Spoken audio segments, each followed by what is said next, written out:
What is your American dream? My American dream is just to have a wonderful life for me and my family. I'm already doing what I love. I'm planning on going back to school. I want to be an LPN, and I'm going to be an LPN. My American dream is just to see my family be here and be happy and have all their dreams come true. Everyone has a right to the American dream.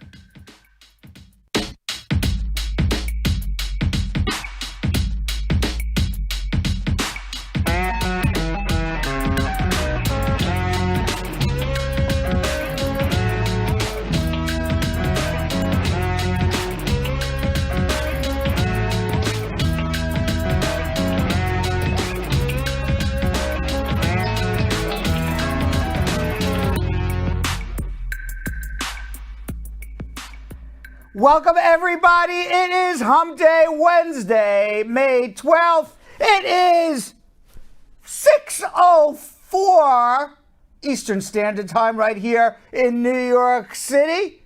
And that means only one thing. We are on time for the first time in months. Yo, Vanessa, are you on time? Yes. What happened today? Something is off. We're all on time today. Except Vanessa's volume. There we go. I knew something was going to happen. There you go. I was about to say, no, this is what we're going to keep on doing from now on, right? Right now, 6 o'clock Eastern Standard Time. That's when we say the show starts. And God damn it, today, after 3 years, we finally got it right. Thank God. Thank God. We're off to a good start. I thought you were trying out for Penn and Teller. You know that the magician where like one guy talks and the other guy doesn't, just kind of nods. Right. I had to fix my mic. How's everybody doing? Everybody's good. I'm good over here. How about yourself? Fabulous. Are you wearing tie-dye today?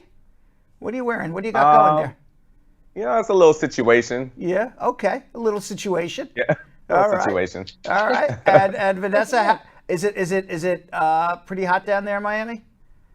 Oh my God, it's phenomenal. I cannot lie to you guys. I was definitely at the beach before this. I saw that. 5 hours ago, you were at the beach. I saw it.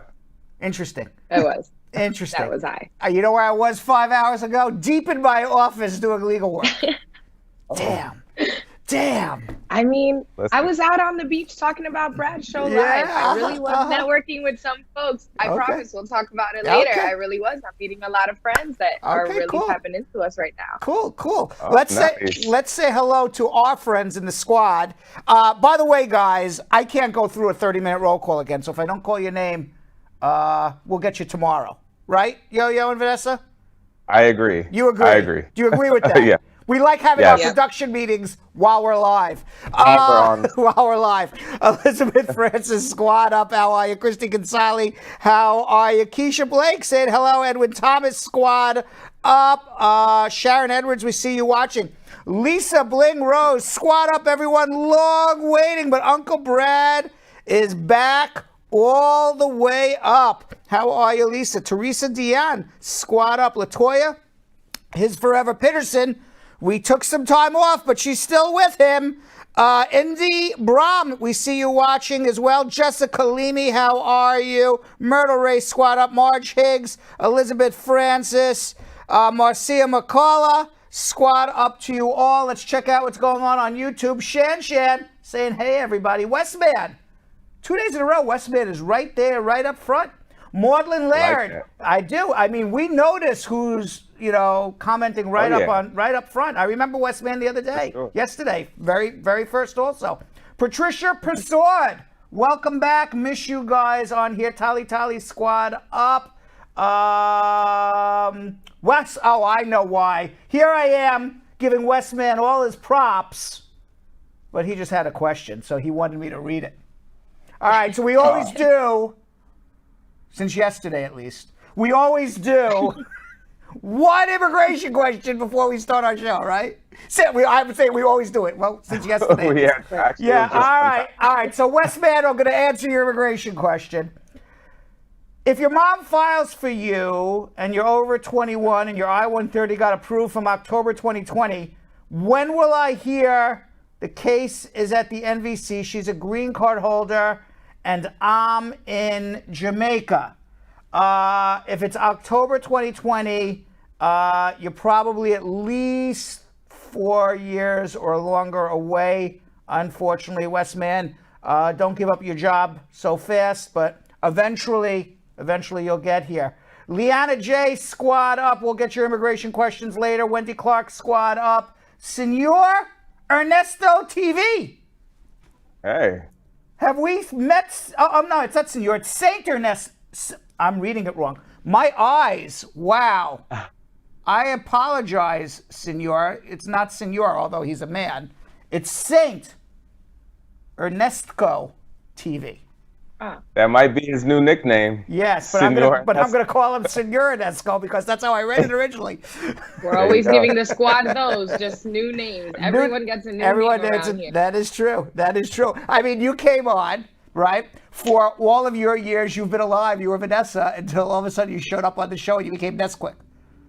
Nesquik, and I like it. Right? I really do like it. And Jonathan, all your years alive, you were Jonathan. And then all of a sudden you show up. I've never been a yo-yo. You were never a yo-yo, right? Never been a yo-yo until I came here. And I want you to know something. I was never called Uncle Brad other than my nieces and nephews until I came here. So we all have new names. Take it away, guys. What's happening on the show today?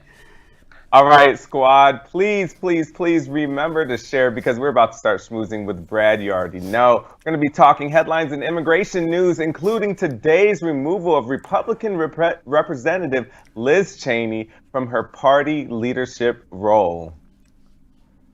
And squad, it's Wednesday, which means today is Hump Day. So we'll be talking about some interesting Hump Day stories, including what type of self-care is celebrated during the month of May. We'll find out. And rolling there on the bottom. It's rolling there, right? There it is. And there's Dwayne The Rock Johnson with My Head. He never ages, Dwayne The Rock Johnson with My Head. He does. Only I age. But he's there with my sign. Call me right now, 1-800-529-5465. Our telephone number is scrolling down at the bottom of our screen for the entire show. That is the telephone number to call to get your immigration questions asked and answered on our show live. It is also the telephone number to call to our law office. Combined on the show, law office, same telephone number, 1-800-529-5465. If you are outside of the United States, it's +1-212-227-8933. Later in the show, after schmoozing, I'm going to be answering your immigration questions. The first 14 people who call with their immigration questions are going to speak to me live. I'm going to see if I can help you. After that, we're going to be answering your social media questions and commenting on your social media comments. And then later on in the show, we will hear the second part of my interview with Grammy-nominated singer, songwriter, actor, DACA recipient, Lord Afrixana, about working with Beyonce on her album, The Gift, and visual album, Black is King, and how he is now using his own immigration story to inspire others. But right now, Yo-Yo and Vanessa, I'm going to schmooze with you. I'm going to schmooze with the squad. I'm going to schmooze with the crew behind me. It's going to be one huge schmooze fest. A schmooze fest, right? Can you imagine, you know, like there's musical festivals, it's a schmooze fest. A schmooze fest. Schmooze fest, I'm why here. not? You're into it, right? So the big news in Washington, D.C. is Liz Cheney. By the way, do you know who Liz Cheney's father is? I'll take a guess. Dick Cheney. Dick Cheney. That's right. He was probably the most Republican, the guy who lived in the bunker right after 9/11, remember? He was in the bunker for 3 months. He was the guy who was basically, if you believe all the historical accounts, he was the guy who was running the United States response to 9/11 from his bunker somewhere, wherever he was. He was really the power behind George Bush, but if you believe all the historical accounts. So Liz Cheney, who is basically, from the Republican standpoint, I mean, there is no such thing as royalty, but she's Republican royalty. She's the daughter of one of the most famous Republicans, most popular Republicans of the last 30, 40 years. Well, she has been removed from her party leadership role in the House of Representatives. She was the number 3 person in terms of power in the House of Representatives in the Republican Party after she urged the GOP, the grand old party, to reject former President Trump. She voted to impeach him, and she has been defiant, vowing to continue to fight against Donald Trump. She said, and I'm quoting her, "I'm going to do everything I can to ensure that the former president never gets anywhere near the Oval Office again." It all results from the fact that, she's becoming a hero. She's as conservative as conservative can be. All right. So, I mean, she's not a hero to many people who watch this show. She's no liberal, moderate. She's not for the little guy. She's a staunch conservative. But one thing you can say about her, even though I don't go for her politics, is at least she has her honor, and at least she draws a line. And what she's saying is Donald Trump caused a riot on January 6th. He caused an insurrection. He tried to overthrow the results of an election. And she is the only one who's saying it in the Republican Party. And what she is also saying is it is a huge, big lie that Donald Trump had the election stolen from him. Biden, by all accounts, in every judge, every court, every political commentator outside of the Republican Party, the House of Representatives, says Biden won. There was no cheating. And she is calling out the Republican Party. And she's saying to the Republican Party, I will not be a part of these lies. She has at least a conscience. She said, and I'm quoting, "The party is in a place that we've got to bring it back from. We cannot be dragged backwards by the very dangerous lies of a former president." But I will tell you this. What is unique about this is that, or maybe not so unique, is that I would bet you in private, most Republicans in the Congress and in Senate would probably say Trump is full of, full of pumpkin seeds, right? Full of pumpkin seeds. That's a good way of putting it. And they all know it. But the one thing they also know is if they go against Trump, they will face the same reality as Liz Cheney, which is get ousted from the party. She said, if you want leaders who will enable and spread his destructive lies, him being Trump, I'm not your person. You have plenty of others to choose from. That will be their legacy.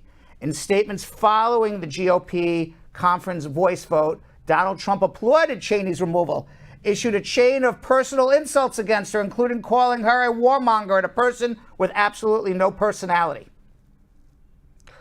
The showdown came days after 2 other top-ranking House Republicans, Minority Leader Kevin McCarthy and Minority Whip Steve Scalise, said they were through with Cheney as House GOP conference chair. They said Trump has endorsed Representative Elise Stefanik, a 4th-term New York Congresswoman who gained national attention in 2019 for defending Donald Trump during his first impeachment trial.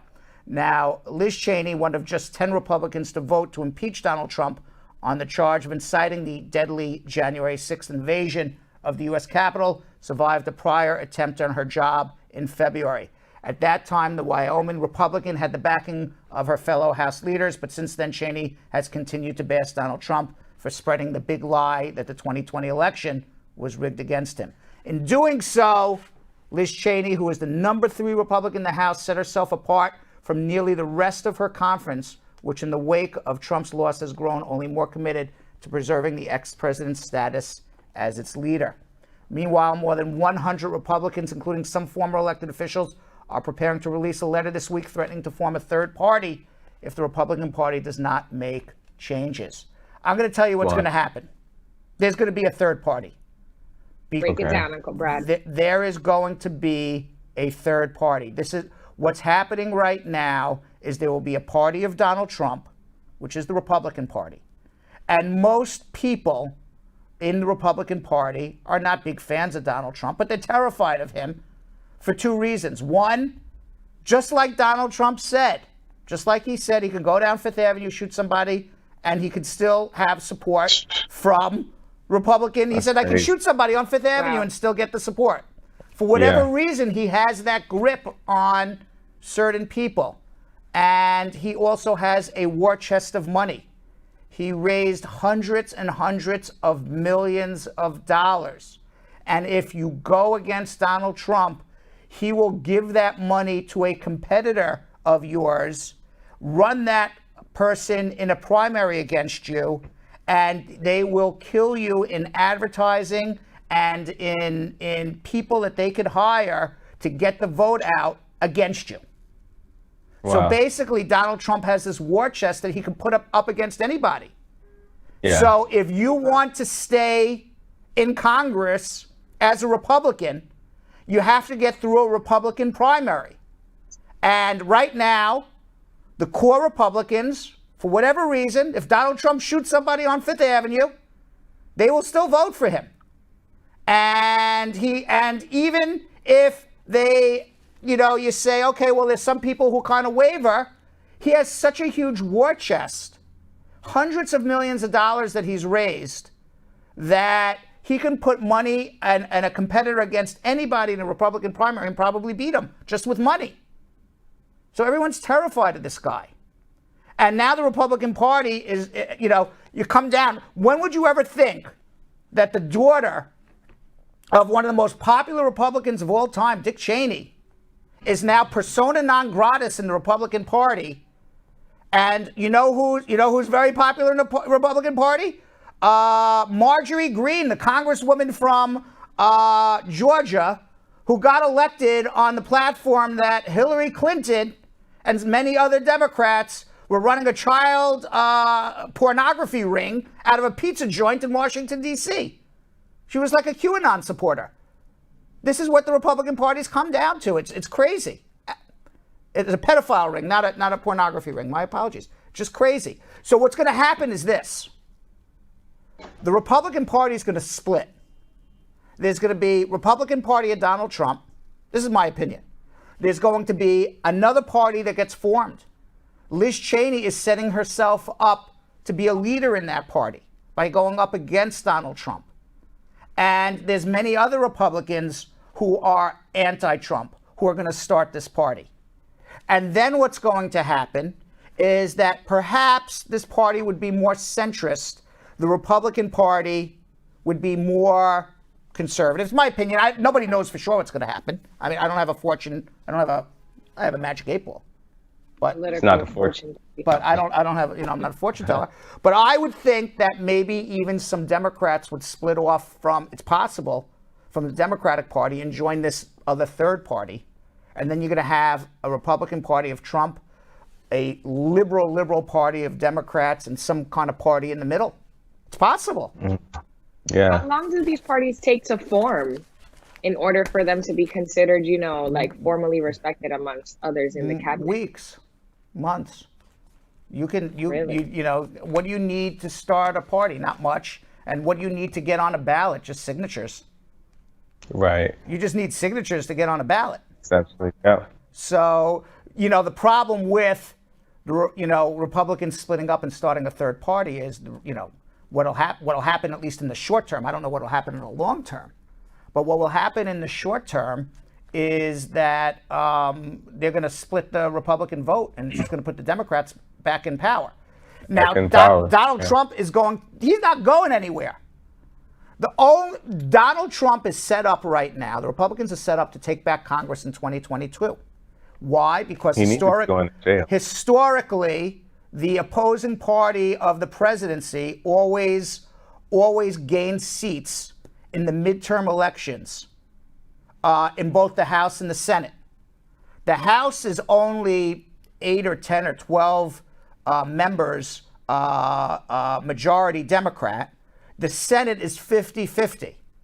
So historically, if all else remains equal, the Republicans, based on history, should get enough votes in 2022 to take over the House of Representatives and the U.S. Senate. The only way Donald Trump says, goodbye is, Trump should have won, by all accounts, he should have won the 2020 election. He just kept saying stupid crap. Had he kept his mouth shut, he probably would have won, because he only lost certain states by a very, very little amount of votes. It was that close. And I would bet that if he actually kept his mouth shut, he would have got enough people to vote for him in those certain states that would have put him over the top. So the only way that we say goodbye to Donald Trump, in my opinion, is if somehow the Democrats keep control of both the House and the Senate in 2022, and perhaps the Republicans would say, we're hitching our ride to the wrong guy. But if the Republicans take over the House and Senate, which historically they should, you may even see Donald Trump run for president in 2024. That'd be wild. Biden, Trump again. Which brings me back to immigration. When we say, when is immigration reform going to happen? You got 2 years to do it. Because, as I said, historically, the Republicans should be taking over Congress in 2022. So that's why I'm sitting here saying, well, if it's not now, when's it going to be? Because it's never. Right. And right now, Biden's having meetings about infrastructure, which I said yesterday is important. But when the hell are we going to do immigration already? We've heard about it for 25 years. He puts a law, he sets it out. First day in office. Haven't heard about it since. So we'll see what happens. Damn. That's a damn. I'm just listening to myself talking about saying, damn. Right. That's a damn. Meanwhile, did you see Americans are in a fuel panic in certain states, including Georgia, North Carolina, Virginia, and Florida? They declared emergencies. Florida, yep. Yeah, they declared emergencies. Are you seeing in Florida, Vanessa, gas lines? Yep. You are? It happened to me, yep, at a Shell. Yep, this right here, out of service at a Shell that I went to until I think I went to an Exxon, and the Exxon was jam-packed. I had gotten there right on time. Really? And it started piling up after I had gotten my gas. Really? Were you concerned that you were going to run out of gas? Yeah. Really? Well, do you know? I filled it up. You know what happened is the Colonial Pipeline. I didn't know anything about this until all of this happened. But you can't. Would you believe there's one pipeline that services all of the East Coast? It's crazy. What? No. Yeah, the Colonial When would I have Pipeline thought? system. I never knew this. It spans more than 5,500 miles, and it transports 45% of the fuel that's consumed on the East Coast, 2.5 million barrels. And this shady group, whoever it was, gave some, shut it down from some computer system somewhere. It was a ransomware attack, and the shutdown caused serious shortages up and down the East Coast. Half of the East Coast is one pipeline, and apparently it's a private company, and this shady criminal group said, we're going to shut you down unless you give us a ransom. It's like almost like it's almost like a kidnapping. You give us back $2 million, we'll give you back your wife or your husband or whoever it is. Right. Don't give us $1 billion or we're shutting down your pipeline. And they shut it down because and we don't people don't know who's behind it all. Just a shady group somewhere. Wow. But apparently, right before we got live, apparently they got the pipeline up and working again, just about in the last hour. So hopefully, Vanessa, by tomorrow, you will see less. I filled up my tank. Less lines at the gas tank. Filled up your tank. Yes. You probably don't even need. Meanwhile, yesterday, the Biden administration approved the first ever large-scale offshore wind farm in the United States. The project, dubbed Vineyard Wind, aims to install 84 wind turbines 12 nautical miles off the coast of Martha's Vineyard in Nantucket. The whole thing is expected to take about 2 years before its operational cost $2.8 billion and create 3,600 jobs. And the turbines can power 400,000 houses every year.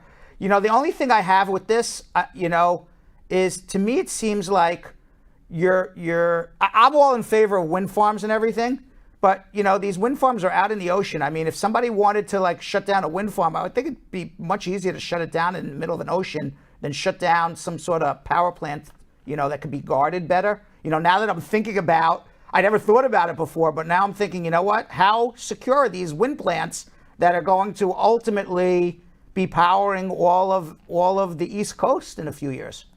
Because that's what this wind plant's going to be doing. Oh wow! So you're saying that Jilly's saying to me it's Coast Guard and Navy. I have no idea. Maybe. I don't know. Now it's 400,000 houses just on this wind farm alone. The move brings the United States a step closer to shifting toward renewable energy, something we are way behind.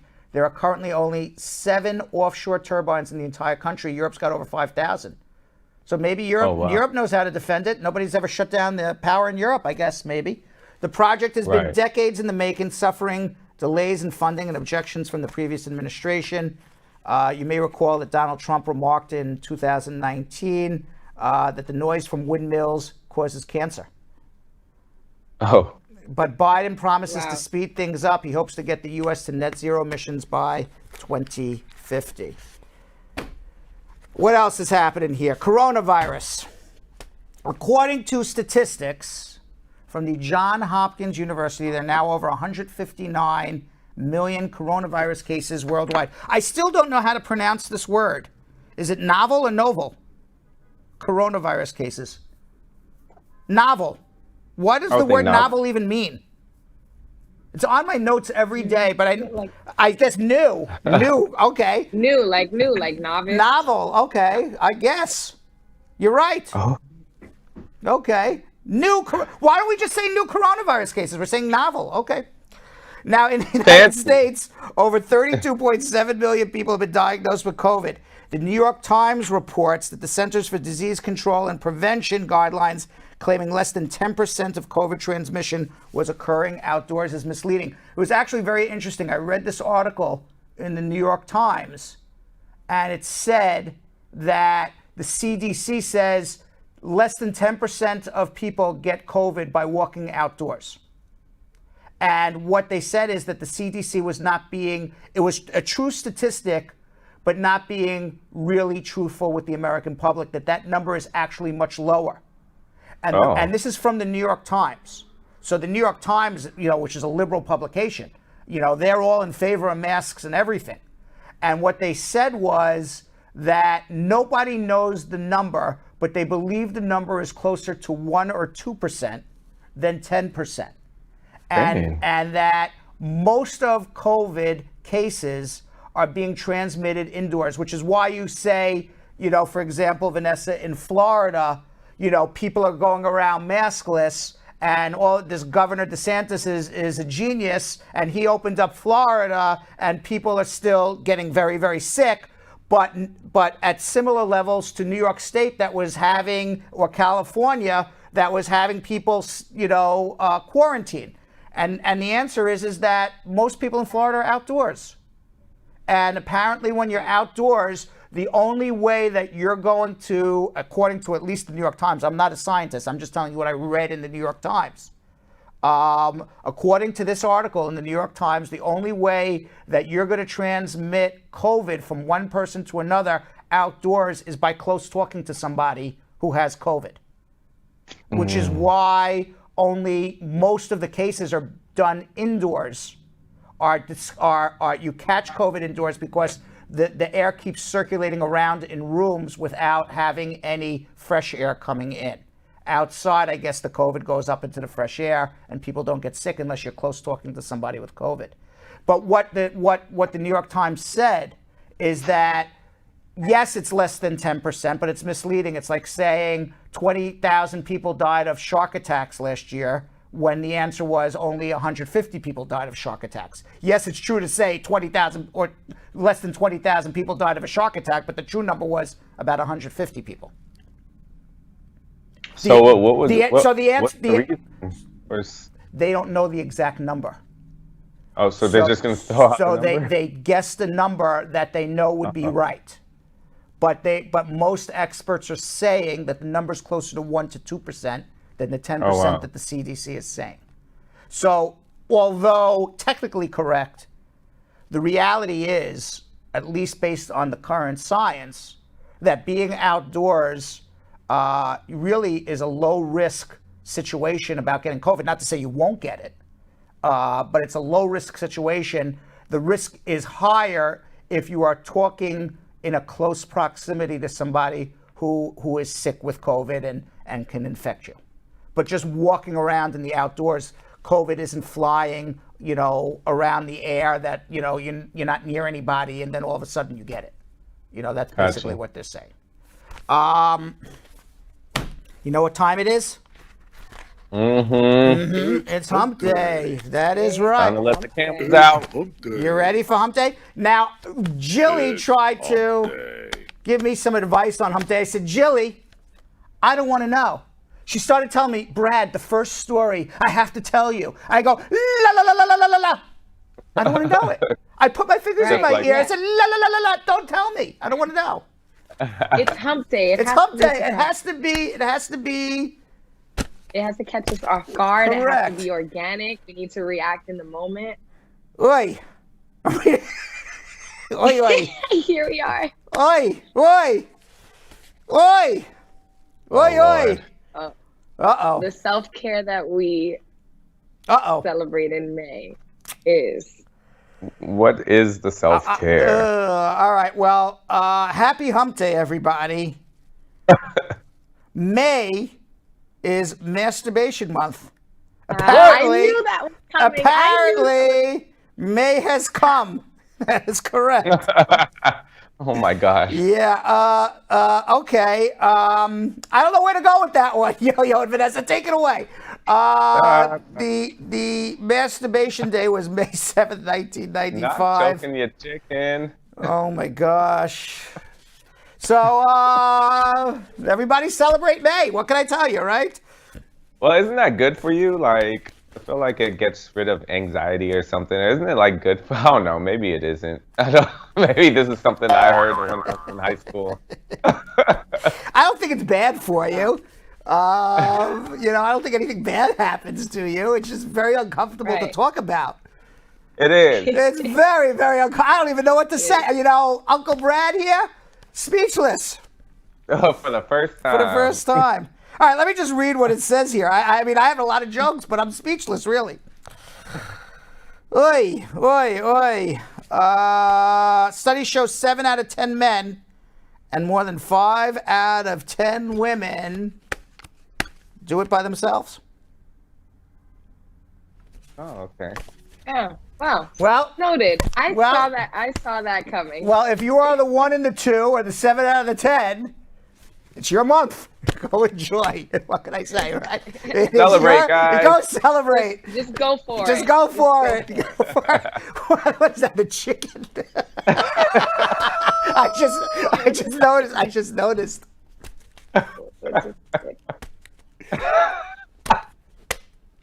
Choke them. Choke the chicken. Is that a hand choking a chicken? Is that what we saw? Choking a chicken. Okay. You don't know that term? Now, I want you to know something. People who receive, it says here on my card here, people who receive negative messages about this activity when they're young often carry the feelings of shame into adulthood. Now, some others think that this activity only when they do not have a sexual partner. But that is not true. In fact, people who have regular sexual partners are more likely to do this activity than people without sexual partners. I wouldn't believe. Who knew that? Oh. I didn't know that. So wait, say that last part again? Yeah, I don't even like to say the word. I don't know why. It's an immigration show. Yeah. People people think that others who do this activity, we'll call it an activity, all right? Okay. Some people who think that others who do this activity only when they don't have a sexual partner. In other words, you do this May activity, that we're celebrating in May when you don't have another partner. But according to whoever wrote these cards for me today, it's not true. In fact, people who have regular sexual partners are more likely to partake in this particular activity than people without sexual partners. Really? Why do you think that? I'm not surprised about that. I'm not surprised about that because it prevents you from doing something with somebody else. And by the way, that is not a statistic. I just want to say something. I just want to make it clear, and then I want to hear from you guys. That is not a statistic that was just written randomly. It is from Planned Parenthood. So it came from somebody who's an expert. No, I'm not surprised. Really? I'm not surprised about it. Yeah, I'm not surprised about it because it prevents you from doing something. Say like your partner isn't living with you and you're feeling froggy. Instead of calling some random person over, you're just going to partake in the month of May. Right. And cook your chicken. I never gave any thought to any of this, but let's move on. But I want you to know if don't sit on the thought too long. Right. If chicken is your meal, this is your month. Yeah. What can we say, right? Meanwhile, I'm happy for this next story that at least we have Vanessa, Yo-Yo, because it's a penis story. At least I don't have to have this discussion with you. Because after this first story, I want you to know, I'm going to sweat in here. I don't know if it's the lights or I'm sweating to death here. All right. A New Zealand activist. Let me talk to Vanessa about this one. I'm all ears. A New Zealand activist who specializes in drawing penises around the streets of Auckland has finally been threatened with some legal action. People are fed up with his penises all over the street. Jeff Upson, who calls himself a road safety campaigner, estimates he has made about 100 penis drawings. And what is he making the penis drawings over? Potholes that are not getting fixed by the local government. He says what he's doing is he is basically confronting the Auckland transportation, government agency because he's making complaints to them to fix the potholes. They're not fixing the potholes in the street. So what he's doing is he is now making penis drawings over every pothole he comes across. Now I'm here for it. Now the vulgar vandal, he's standing by his work. He wrote on Facebook, quote, "Offended? Good. Maybe the road will get fixed." What do you think of that? I'm here for it. I'm here for it. Those potholes mess up cars. All right? Seriously. So which is a penis move. The city's a dick for not fixing the potholes. There you got it, right? There you got it. I think that's exactly what it is. Now he claims it's getting the attention officials. His spray painted penises have helped drivers avoid the potholes. Honey, watch out for the penis. Go around the penis, honey. Go around the green penis. Go around the green penis, honey. Watch the penis over there. Go around the art. All right. Well, I want you to know something. At least there's some good news for me in Hump Day. What? There's some good news for me. Finally, some good news for Uncle Brad. What's this about? Dad bods are the biggest turn on for singles in the pandemic era. That's right. Yeah. An Uncle Brad bod. People who have packed on some pandemic pounds, just like Uncle Brad. Nearly 75% of singles say they're more turned on by dad bods than any other type of dad bod. I tell you. The dad bods of the dad bods. There you go. The dad bod. Dad bods. All summer 2021. Dad bod. That's right. Just check me out on the beach. Uncle Brad with his dad bod. The term first came viral in 2015 when a shirtless, love-handled, childless Leonardo DiCaprio was photographed by paparazzi romping on a beach with a supermodel. Dating.com Vice President Maria Sullivan told Insider singles are beginning to embrace more body types as they know the struggle of staying in shape during the pandemic. That is the best news I've heard. That's better than the May celebrations in the first one. That is better than driving around potholes in Auckland. Now, this is the best. They always get those poor celebrities in the worst angles in those paparazzi pictures, man. Right. That is look at they did so dirty in this one. Now, did you see Will Smith? He's related to this, right? He started a whole movement. He posted what may be the most honest celebrity photo of the year. The 52-year-old actor shared a waterside snapshot of himself over the weekend wearing an open hoodie, exposing his chest and stomach with shorts that was captioned, "I'm going to be real with you all. I'm in the worst shape of my life." I love her. Now, I want you to know something. I wish I had the guts because I'm going to be real with you all too. I'm also in the worst shape of my entire life. So, me and Will together. Listen, it's a lot easier for Will Smith to do that. One, he has millions and millions of fans who will take him either way. But the other thing is he's actually going through a whole thing with a physical trainer. So he's going to be documenting the journey, and he's going to be in the best shape of his life. And we all have seen Will Smith in iRobot and all of these other movies where he was half naked. He can get really, really fit, and he can get really fit fast. So by the summertime, he's going to be even better than what he's ever been in the past. Watch me. All right, Vanessa, I have in my hand, there's too many Hump Day stories, and we got to get to immigration. I have in my hand 1, 2, 3, 4, 5 Hump Day stories. We're going to pick one, last one, 1 through 5. 4. 4. 1 down, 2 down, 3 down, the 5th one behind down. I have the 4th story, Vanessa. Condom sales have soared this spring as COVID-19 restrictions begin to ease worldwide. The Durex brand of condoms, lubricants, and sex toys saw a double-digit increase in sales. Demand for the global brand is especially strong in China, United States, and Europe. Meanwhile, sales of cold and flu products are tanking. Ricketts said it expects a moderately stronger cold and flu season. Nobody is buying anything. You wonder why cold and flus are down? Because everyone's wearing a mask. No one's getting sick unless you get COVID. But condom sales are up. There you have it. It's Hump Day. All right. Where's my, here it is. Where's my rundown? Here we go. All right. In today's Braducation, I explain how long you can stay in the United States with an ESTA visa and what happens if you marry a green card holder or a U.S. citizen while visiting on an ESTA. Let's watch. My goal is straightforward, to make the law usable and easy to understand for everyone. All of us in the United States have equal rights and should have an equal opportunity and a right to justice.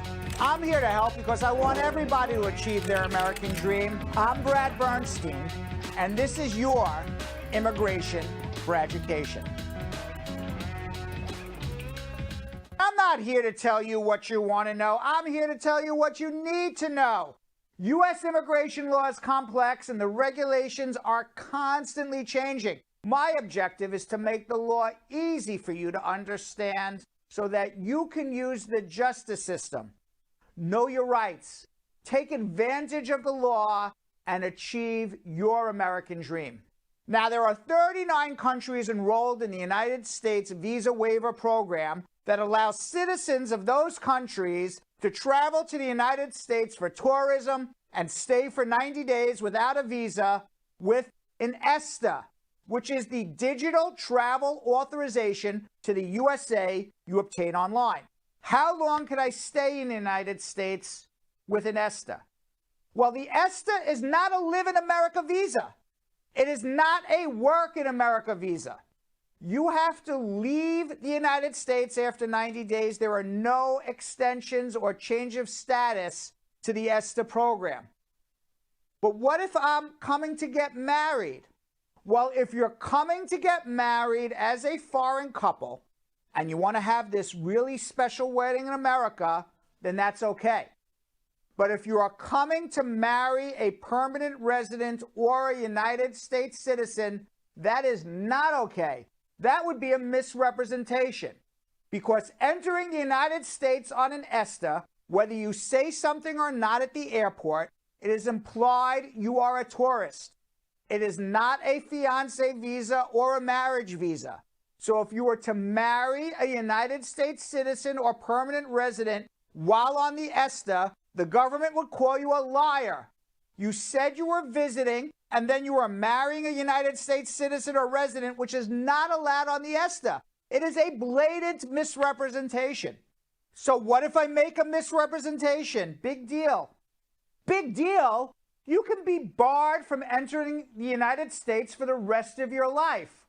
Whether you marry a green card holder or you marry a United States citizen to get your permanent residence, or you even want to come back on a non-immigrant tourist visa or student visa, you will be barred.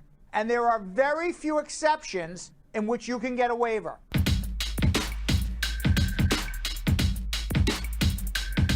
By the way, Yo-Yo and Vanessa, you can watch this Braducation and all of our Braducations by following Bradshaw Live /Braducation on OnlyFans TV, talking about Hump Day. Braducation, Bradshaw Live. First lawyer on OnlyFans, true. First lawyer on OnlyFans. And it's onlyfans.tv. But luckily for everybody, I keep my clothes on. I do not show my Brad bod or my dad bod. I was calling it my Brad bod. You ready to answer some immigration questions, guys? Yeah, let's do it. Let's do Ready it. to watch you do it. All right, you got an immigration question. Hopefully, I've got an answer for you. Our lines are locked and loaded.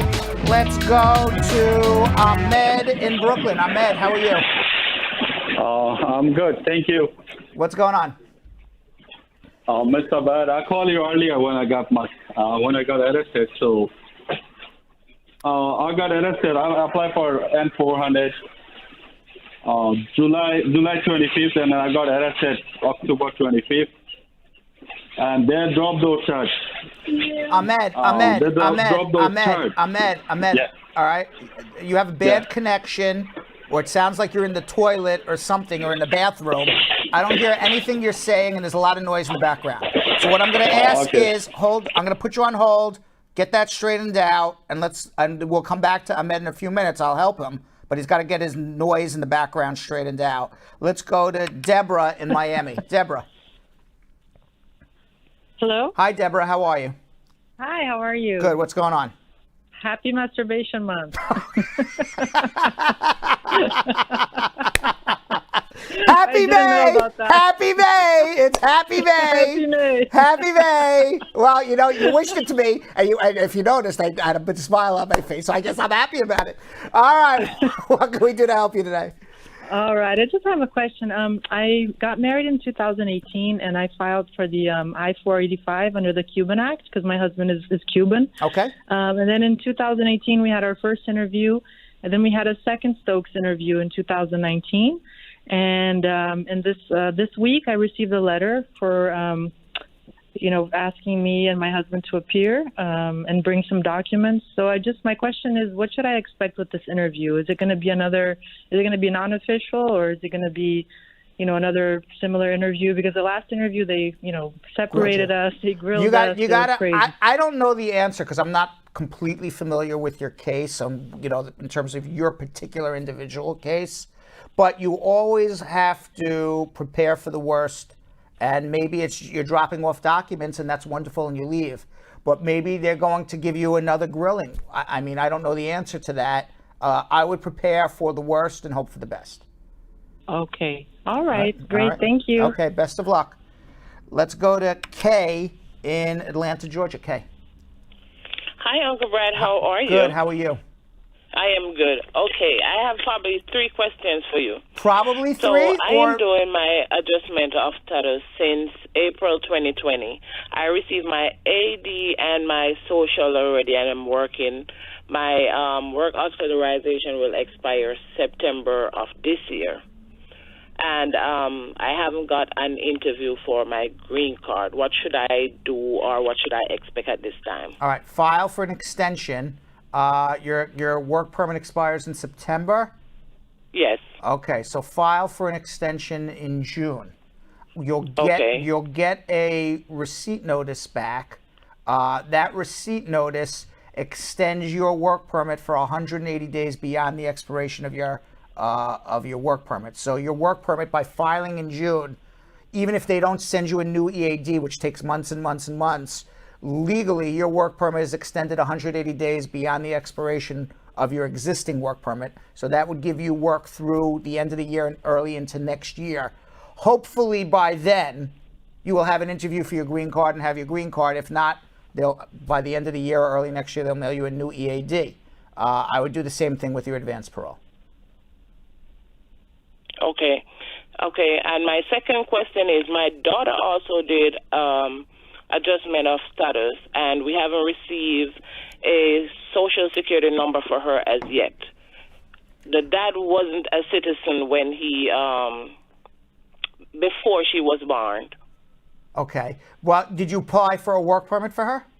Yes, we did all of that. She did her biometrics and all of that, but we haven't received anything. You didn't get anything? Well, eventually it'll come in the mail. Eventually it'll happen. Okay. All right. And my final question is, if we apply for insurance through the Obamacare, and they actually put me as a primary person, is that a problem? No. Okay. All right. Thank you so much. You're very welcome. Enjoy the rest of Hump Day. Thank you. And you enjoy the rest of May, if that's your thing. Thank you. Take care. All right, let's go to Desmond in Dallas. Desmond. Hey, Brad? Yeah, how you doing? Good. So I got 2 questions for you real quick. I did apply for I-751, and then I got my package October 30, last 2020. And then up until January, I didn't get no extension letter. So what I did was give them a call, book for InfoPass, and then I went there. They stamped on my passport, 6 months. And then I traveled out of the country, came back, still didn't get an extension letter. I called them up, and they were like, okay, when it's about a month to the expiration of the 6 months extension that they get to me, I should make an InfoPass to come back in there. For maybe, I don't know what they're going to do. They're going to stamp stamp in your passport. That's what they're going to do. Okay, then. The second question that I got is I'm due to apply for citizenship. I'm going to be 2 years and 9 months in October, in the month of October, meaning from the day I got my green card. Can I apply without my I-751 being approved already? Yes, but it's 2 years, 9 months, and 3 days. As long as you're in a bona fide marriage, why not apply for your citizenship? All right. Thank you so much. You're welcome. Appreciate Good luck. Yes. Yeah. Let's go to Keisha in St. Thomas. Keisha.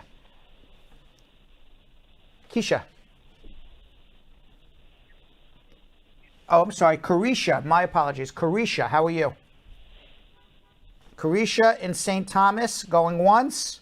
Kareesha. Hello, Kareesha. How are you? Hi, Uncle Brad. How are you? Good. What's going on? My call. What's going on? I have 2 questions for you. One of them is I got married in 2018, and my husband is a citizen. He did file for me. I think we got the I-30 approval, and after that, we didn't continue with it because we had some problems with the paperwork. We had this agency filling it out for us, and they made a mistake when we were applying for the waiver, because if we went back, we would have, I think, I'm not sure if it's a 5-year bar or 10-year bar. How did you come to the United States? No inspection. Okay, so you need when you say no inspection, that could mean a lot. Was it no inspection, Okay, you walked across the border and nobody said anything? Or was it you gave a document that wasn't really you and they let you in? No. Just walked in. Okay, Just came in. fine. Through the So border. yeah, so you need to do a provisional waiver before you leave.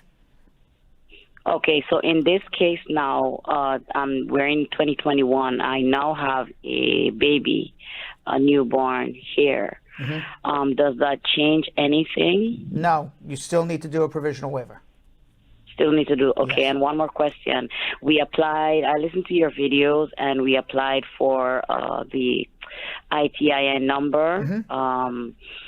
When we receive it back, what's the next step after that? There is no next step. I mean, you can use your ITIN number to file a tax return. Ultimately, if you came here without inspection, your process is file an I-130 visa petition, get your case to the National Visa Center, file your provisional waiver, get your provisional waiver approved, do your affidavits of support, get your visa appointment from whatever country you originated from, go there. As long as you have your provisional waiver in hand. If you don't get a provisional waiver, you don't leave the country. But if you have a provisional waiver in your hand and you go home to pick up your green card, let me tell you what the interview is going to be. Where's your medical exam? You're going to present your medical exam that you took a few days before your interview.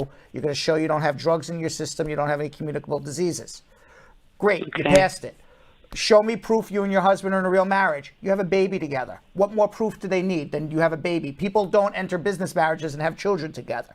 It's a bona fide marriage, okay? Yes, Let me see yes, your sir. affidavit of support. Obviously, you're not a fool. You wouldn't leave with a bad affidavit of support. As long as it's 125% above the poverty level, you pass. And finally, they're going to ask you, do you have a criminal record? I assume you don't. Have you ever lied to the government? No, you just crossed the border. You just told me that. Nobody asked any questions. There was no lie. Here's your green card, Yes, ma'am, and welcome back to America. That's what's going to happen Thank to you. you, Uncle Brad. And you'll be 2 weeks there, and if you need help, hold on. All right. What is wrong with this thing today? All right, there we go. Let's go to Peter in Chicago. Hi, Brad. Good evening. Good evening. How are you? I'm good. Yeah, I came into the United States with a K-1 visa. So, right. My wife abused me, and I was put out. So my attorney, within the last 3 years, so we agreed, but she failed to comply. So then she threatened to divorce me, and finally. Let me ask you a question, Peter. So, because I hear you're going through hell here with this woman, your own personal hell.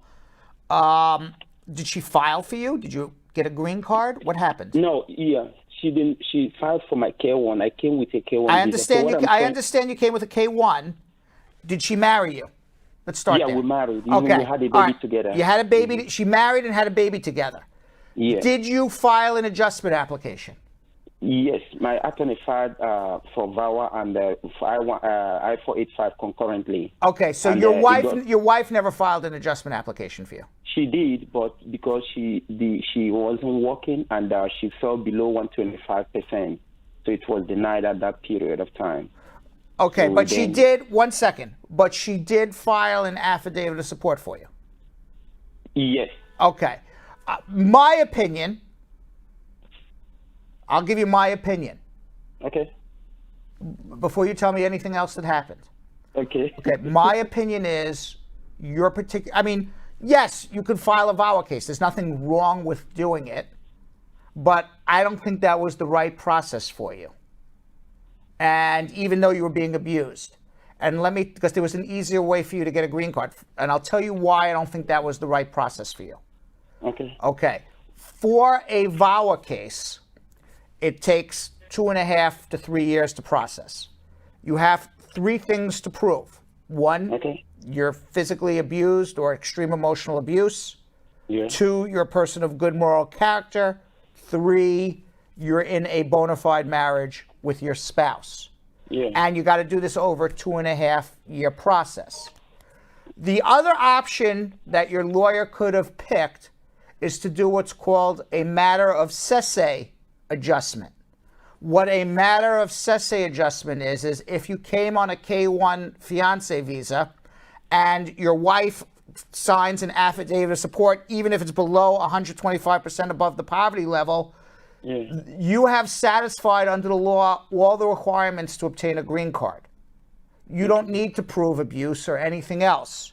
And it's called a matter of cesse adjustment. So all you do is file an adjustment on your own, show that your wife gave an affidavit of support. You get a second affidavit of support from someone else who's 125% above the poverty level. Prove it's a bona fide marriage. You have a child together. We just talked about it in the last call. Child together is bona fide marriage. End of story. You don't got to prove abuse, and it's a much faster case. Yes. So see, I made a mistake in the beginning of the story. Actually, they filed for VAWA. It was approved. Okay. Then I'm just trying to tell you that I went for interview this Monday in Chicago, and the interview was completed. So they said they have to review it because K1 does not guarantee a green card through VAWA, but they have to use a section of the law to bring me to a green card status. So my interview was just last Monday. So I'm just trying to know. I don't know about. But that's not true. You got married, so you're entitled to file a VAWA case. You married a U.S. citizen. So what they're saying is not correct. But probably what they're saying is you should have done a matter of cesse. And that's what they were probably referencing. But you could have gotten your green card either way, but matter of cesse would have been much easier for you. Ultimately, either way, you're going to ultimately get your green card, so don't worry about it. Okay, yeah, that's why she told me that. But I think your lawyer just delayed you a very long time and probably did a lot more work. I filed on 17th of August, 2017. It was you should have had a green card years ago under matter of cesse. But it is what it is. But you'll get through. You'll eventually get through. Okay, everything went well. Everything. Yes. Just that they say they have to review it. They have to pull up a section of the law. Yeah, it's the matter of cesse thing. Okay. All right. Well, and if you don't know what matter of cesse is. Yeah. The easiest thing to do is go to Google and just type in MATTERSES, I think it's two S's, SESSAY, and you'll come up with the law right there. Oh, okay. All right? Okay, yeah. All right. Thank you so much. Good luck. Okay. Yeah, bye. All right, let's go to Iyawi in Bensalem, Pennsylvania. How are you? Hi, Dr. Bright. Hi, Uncle Bright. How you doing? I'm fine. Good evening. Good evening. What can I do to help? Yeah, I applied for the removal of my 2 years green card. Mm-hmm. It was October 1st. Right. Last year. I got a receipt from them that they received it. However, my name was spelled wrongly. I wrote to them that my first name was spelled wrongly. And from my computer, from the app, I saw that they received it and they assigned it to an officer.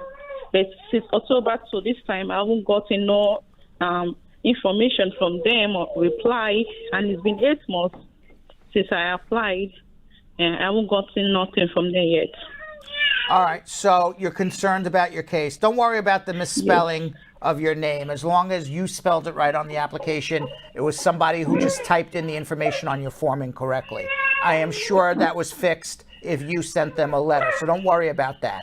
If it's a situation where you're concerned about your case, it is taking 18 to 24 months to process these cases. So don't worry until you get to the 2-year mark and you haven't heard from them. Okay, thank you so much. All right, good luck. All right, bye. You're welcome. All right, let's go to funky computer day. Let's go to Abdul in the Bronx. Hello? How are you? Good. I have a question. I was in a removal proceeding, and I got married with my wife, and we filed for the I-130, and we went to the interview, and they approved the I-130. Great. What do I do for the adjustment of status? You have to go back before the judge. Do you have a master calendar still before the judge?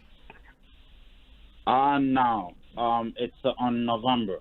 Okay. You can file an adjustment now if you want to get a work permit, but then the file is going to be, the adjustment's going to have to be approved by the immigration judge. So you can file it now to get your work permit. You're going to go to court in November. You can tell the judge that you filed the adjustment, and the judge is going to ultimately schedule it for an individual hearing to give you your green card. Okay, so I have to go to another interview? Yes. But it's going to be before the judge. It's going to be done before the judge. Oh, okay. Okay, everything's, once you're in removal, immigration can't approve your green card. Only the judge can. Oh, so if I fight for the adjustment, I have to go to another interview.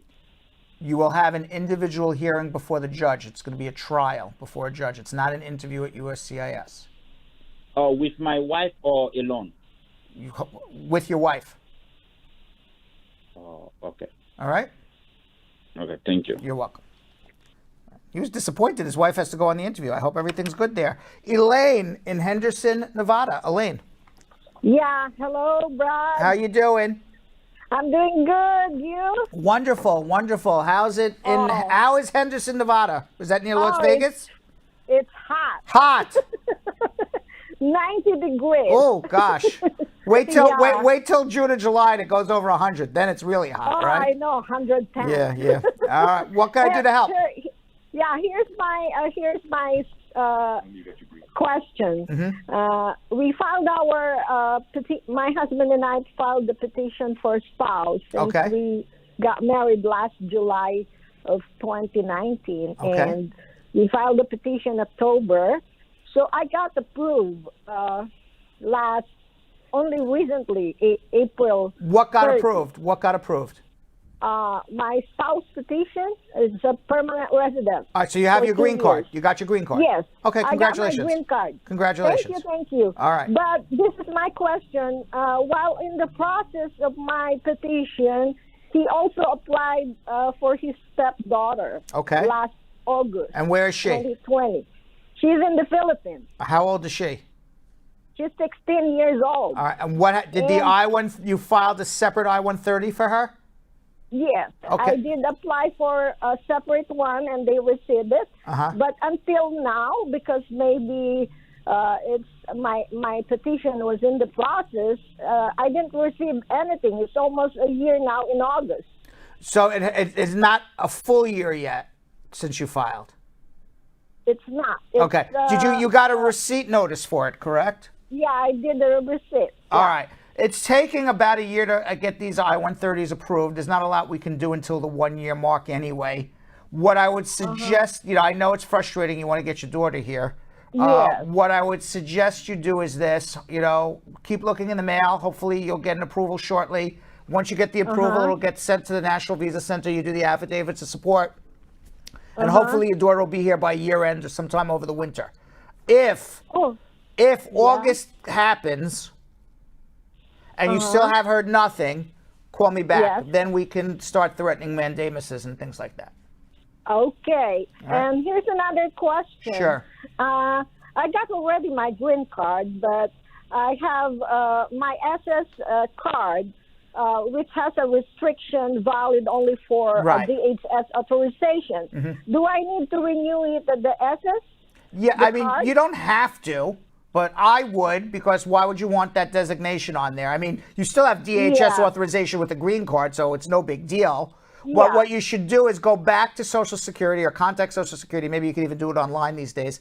Go back to Social Security and just apply for a new card without that designation on it. They'll send you a new card. You're going to keep the same Social Security number. That number doesn't change, but you'll get a new card without that designation on it. Yes, I don't like that. Yeah, I wouldn't either. Well, it's nobody's business. Here's my Social Security card. End of story. And then this is my question. I'm not yet working right now, and I have a green card. Right. How long will it take to have my citizenship? 3 year. Well, you got a 2 year card or a 10-year card? I have only 2 years. Okay, so you have to file to remove the conditions of your 2 year card 90 days before. So when did you get your green card? What's the date on it? April 30th. It will expire April 30, 2023. Okay, so in February of 2023, you're going to file an I-751 to remove the conditions of your permanent residence. You have to show you and your spouse are still residing together in a bona fide marriage. In February 2024, you can file for your citizenship, which will be 90 days before the 3 year anniversary of your conditional green card. 2023? 24.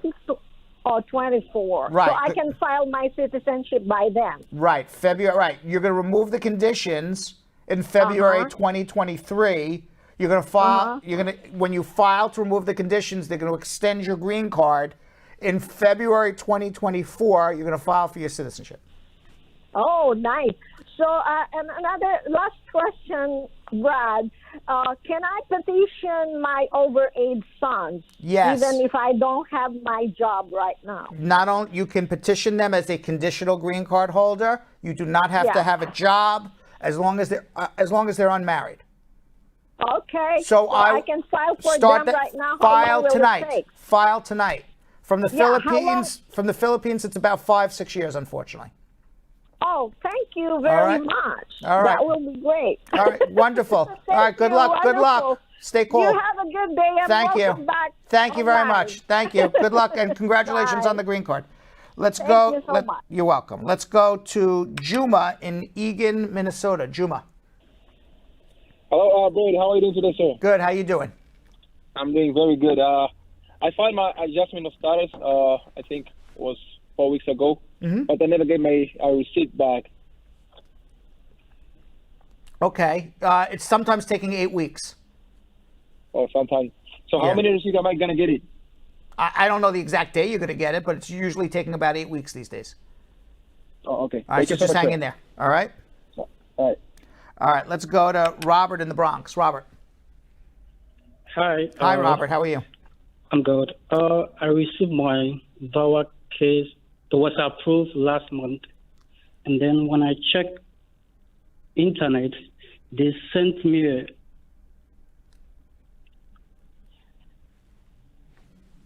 Hi. I'm listening. You stopped in mid-sentence. Come again? You filed a VAWA and they sent you, and then you stopped, and I'm just put my headphone to be like, what's going on? They sent me application to register permanent resident. But unfortunately, post office returned the letter back. So what do I supposed to do? I'm confused. You filed an adjustment, and yes, it was approved last month. What was approved last month? My VAWA case. Your I-360 was approved. Yes. Okay. So now, have you filed an adjustment application yet? Yes. You did? Yes. Okay. Did you get a work permit all these years that you were waiting on the VAWA? Yes. All right. So number one, congratulations on the approval of the VAWA. You should you now, once your VAWA is approved, you go to the end of the line for pending adjustments in New York. You should get an appointment for your adjustment in about 9 months. Yes, they sent me the letter, but the post office returned the letter back. I didn't receive it. They sent you the letter for the approval of the VAWA, or they sent you the letter for the appointment? I received the letter. I received the letter, the approval letter. And then when I check internet, they sent me I-485 application to register. Oh, so maybe you got maybe you got the approval and you didn't get an interview. So congratulations on that, because that seems to be happening lately. Okay. And if you didn't receive it, contact USCIS. Call the 1-800 number and say, "Hey, I see online you sent me the approval. That means I'm approved for my green card. I didn't get it in the mail. Was it returned? Can you resend it to me?" Okay. All right? All right. Congratulations. And one more question. Yes. So in that case, when can I divorce my wife? Today. You were a VAWA case. You could have divorced her yesterday or even a year ago. Oh, okay. All right. Thank you so much. Okay. And by the way, we can do your divorce here too. All right? Just FYI. Hold on. Let's go to Chris in Lawrenceville, Georgia. Chris. Hey, good afternoon. Good afternoon. How are you? Yes. I'm doing good. Hey, I filed for my son. He's 11 years old, and I'm a citizen of the U.S. I filed for him in December. I got the receipt saying that they're actively working on the case. Okay. The 15th of January. But since then, I haven't heard anything else. Where is your son? Jamaica. And when you say actively working on it, who's... That's what they each time I check online, that's what they said. Okay, and this is still, you're waiting on USCIS to approve the I-130. Right. So and you I already get the receipt. You are a U.S. citizen. Yes. How old is your son? 11. When did you file for him again? I filed December of last year, and then I got the receipt. December 2020. Yes. All right. So you're not gonna hear till the fall. Could you say that again, sir? You're not going to hear till September or October. Oh, September, October before I might hear anything? Yeah, just hang in there. They're just, nobody's looking at your case yet, even though it says actively working on it. Nobody's actively doing anything there. It's sitting in a pile. Eventually they'll get to it in September, October, November. Okay. All right, just hang in there. I know it's frustrating. It's frustrating for everybody because embassies are closed, immigration is slow, so these cases are taking, unfortunately, longer. Okay. All right? All right, thank you, man. You're welcome. I appreciate it. All right. All right. Let's go to Fatu in Atlanta. Fatu. Hello. Hi, Fatu. Hi. How are you? Good. How are you? Good. Okay, my uncle was here in he got B1 B2 visa when he was coming here, and he put asylum, and after the asylum, before he get interview, he was married after 1 year, and he went for he get his interview. Right. But when he get interview, before he get the interview, he withdraw the asylum. Mm-hmm. And then one time when he received a letter for interview, and they sent him that say you have to come to the court because he didn't come to the court for the asylum. And he said no. He talked to the lawyer because the lawyer sent the withdrawal of the asylum before they put in the green card. So he went for an interview like 1 year ago, and the I-130 was approved, but USCIS denied him for the green card. Said just because he's on removal, he has to go to the judge. That's where he's gonna get the green card. So we were asking, we don't know what's gonna happen next. Does he have a hearing before a judge? Not yet. It's gonna be in November. Okay. So this is what unfortunately happened. You know, the lawyer withdrew the asylum case, and either one of two things happened. Either the lawyer did it incorrectly and immigration never withdrew it, or immigration, they were just jerks there and said, oh, you want to withdraw it? We'll put you in removal. One or the other. While one part of immigration is putting him in removal, another part's approving his marriage case. But once he showed up to his interview, the immigration officer said, well, this other hand put you in removal, and I can't now approve your adjustment because you're now in removal. And now you're going to go before a judge, and he's not going to get deported, by the way. He's going to get his green card. And he's going to say, Judge, I have an approved I-130. Let's adjust my status. And the judge will then accept the adjustment application that was previously filed with USCIS, put it down for an individual hearing, and the judge will give him a green card. Just 2 hearings before a judge. Yeah, even when he went for the interview, when he was interviewed, he said everything went well. And when they asked him, are you on the removal? He said yes, because the lawyer talked to him before. The lawyer say yes, because he said no. The lawyer say yes because this letter says you are in removal. Fatu. So Fatu. Yes. Listen to the words that came out of my mouth. Mm-hmm. In November, he got approved for his marriage case. He's going to be good. He's not getting deported. He's going to go in November to a judge. He's going to say, Judge, I'm approved for my marriage case. Here's my I-130 approval. Judge, I have a pending adjustment application. Here it is. Can you schedule us for an individual hearing to give me my green card? The judge will say, yes.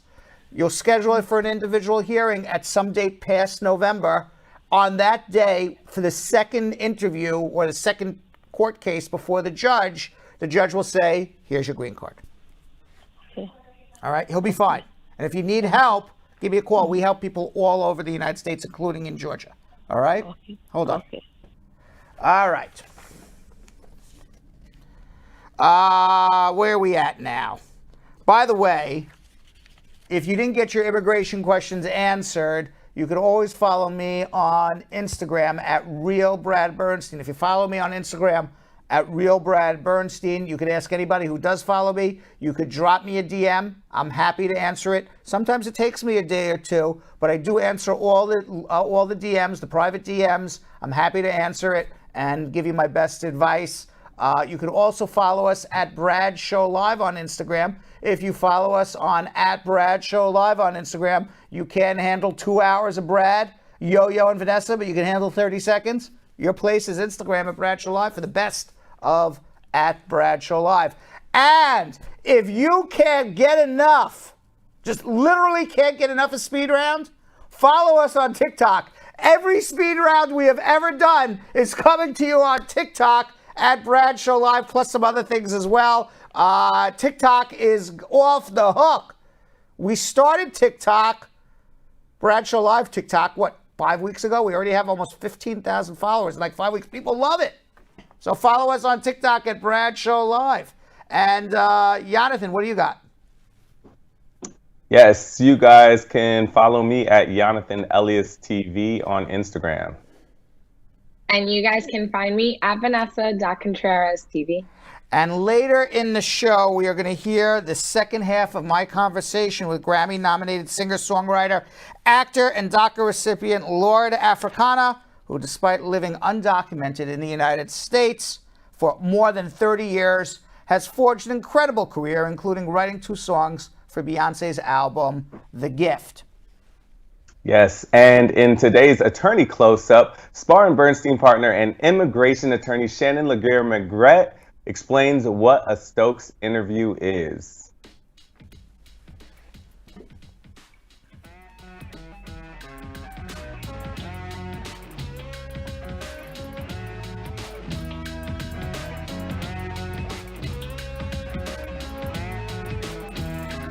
A Stokes interview basically is a marriage interview where the officer separates you.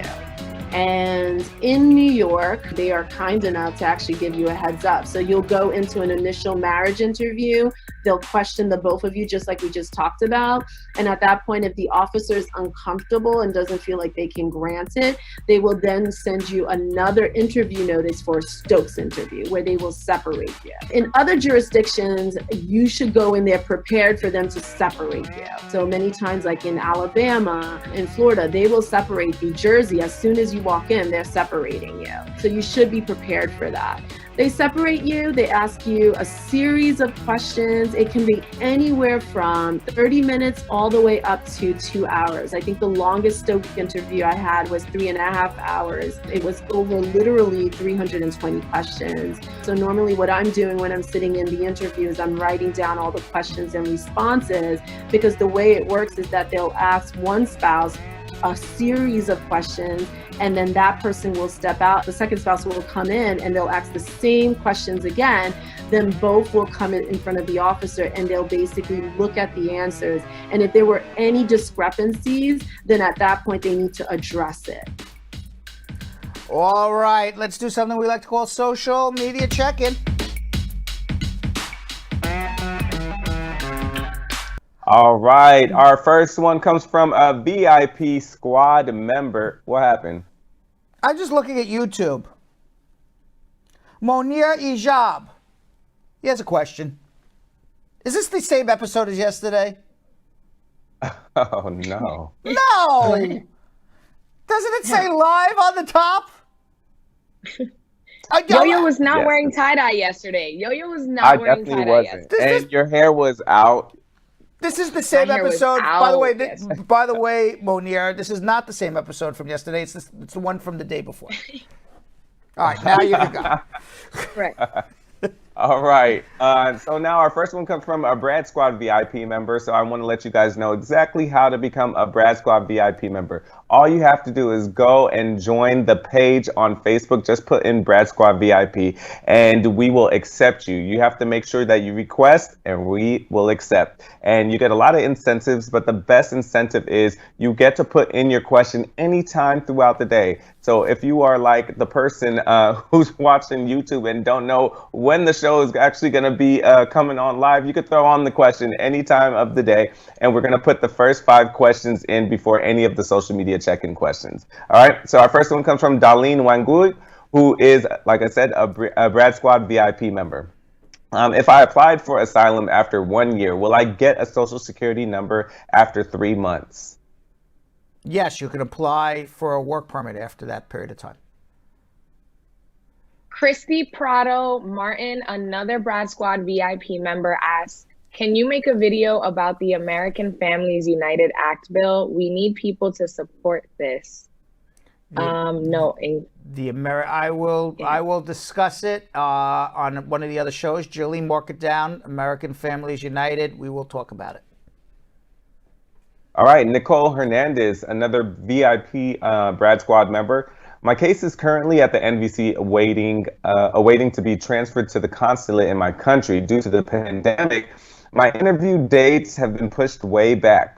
Now, I was documentarily qualified on November 4th, 2020. Will I have to get my documents renewed, such as the tax transcripts, police records, and W-2? Yes. If they're going to be more than 6 months old, you may have to do it again. Sheena Williams, another Brad Squad VIP member, asks, is it easy for U.S. citizens to file for their parents? Yes, it is, as long as you're over 21. If you're under 21, you can't do it. Okay, we saw another VIP Brad Squad member. Are they going to go back to Section 212D5 in regard to public interest parole? And so Section 212D5 addresses discretionary employment authorization for non-citizens who have been paroled into the United States. They've always had it. Trump just wasn't really approving them, but it's always been on the books. So if you have some humanitarian reason why you need to stay in the United States, for example, I know even during the Trump administration, about a year ago, I had a client who was a woman whose child was sick in the hospital and was overstaying her visitor's visa. Had no choice because she had a sick child in the hospital who was being treated on a very serious disease. We were able to get her extended parole, and with that extended parole, she did get a work permit. Leanna J on YouTube, will it be a problem for me to get my green card as an immigrant who overstayed? Depends on how you're doing it. So in other words, let's give an example. If you marry in a bona fide marriage as an immigrant who overstayed, no, it's not that hard to get a green card. If you overstayed and you have your brother filing for you, you're going to wait 15 years, and who the hell knows when you're going to get your green card and where you're going to get it. So some are easy, some aren't. Depends on how you're doing it. All right, Omo Bolanle B. Akinsanya on Facebook. I have a VAWA and advanced parole. Can I travel within a month or 2 of when I was granted the advanced parole? How long can I stay outside of the U.S. and am I guaranteed a re-entry? You are guaranteed a re-entry unless you commit some sort of crime while you're outside of the United States that makes you inadmissible. You can travel as soon as you get the advanced parole. I would suggest not staying out for more than 4 weeks. Advanced parole is supposed to be for short, innocent, and brief trips abroad. I would say more than 4 weeks. It's not short, innocent, or brief at that point, and then they could give you a problem. So as long as you are doing short trips and the advanced parole is valid and you have a pending adjustment and you don't decide to go rob a bank while you are outside of the United States, all else remaining equal, you're going to come back. I have done advanced paroles in my career for tens, I wouldn't even say thousands. I would say at this point, tens of thousands of people. I've never had a problem with anybody calling me from the airport saying, hey, I have a valid advanced parole. They're not letting me in. Audrey Johnson on YouTube. What can one do if previously married and now divorced, but I want to continue my immigration process independently? Do an abuse case. Okay, David Ogbu on YouTube. What are the chances of getting a green card without delays if one spouse lives in Maryland and the other lives in Texas? You will not be getting a green card without delays because you don't even live together. You know, immigration, they wear blinders.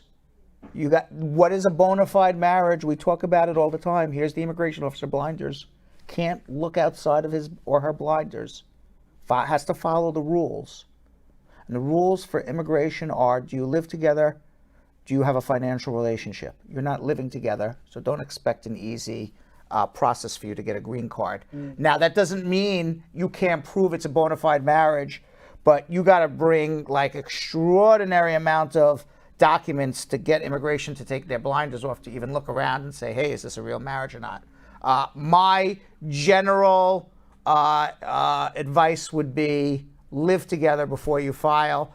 And you may be in a bona fide marriage and you say, well, I got to live in Texas, she's got to live in Maryland for jobs or whatever reason. And you want to know what? If you were both Americans, lots of people live apart from their spouses and are in love and it's a real marriage. But for immigration purposes, you want an easy case, live together, have a financial relationship. Okay, Luis Duran Monterol on YouTube. Should I file my I-751 now that I have a divorce certificate, or should I wait 90 days before my conditional green card expires? 90 days before your conditional green card expires. Jacqueline Brown on Facebook. My interview last year was canceled, but I sent in documents for myself and my children. My daughter is 24. Will she be protected by the Child Status Protection Act? Well, which interview are you referring to? Is this an adjustment at an immigrant visa? Presumably the answer would be yes, because they already accepted your application. But until I know more about your case, which is who's sponsoring you, where you're being sponsored, how long the I-130 took to get approved, I don't know those answers. But presumably yes, without knowing everything about your case. Mark Mahababir on Facebook. If I have been married for 5 years now, but only have my green card for a year and a half, when can I file for citizenship? 90 days before the 3-year anniversary of your green card, presuming you're residing in a bona fide marriage with your U.S. citizen spouse. It's not, we get that question all the time. It's not how long you've been married, it's how long have you had permanent residence. Robbie S. on YouTube. If I filed the N-400 and left the country and was stuck outside the U.S. for almost 5 months because of shutdowns, will this affect my citizenship in the future? If you're out of the country for more than 6 months, yes. 5 months, get back soon. Sheaves4444 on YouTube. Can my mother and sister file the I-130 at the same time? F2B and F4 category? Yes. Josephine Latham on Facebook. Do I have to pay for a new naturalization certificate if I got divorced and I'm now using my maiden name? If you want to change your name, yes. But you know what? You don't really need a new naturalization certificate. I mean, your divorce says you can take your maiden name.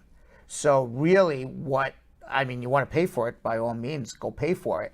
But what I would do in terms of changing your name is go change your driver's license, go change your social, go change your U.S. passport, and you're fine. I wouldn't bother paying for a new naturalization.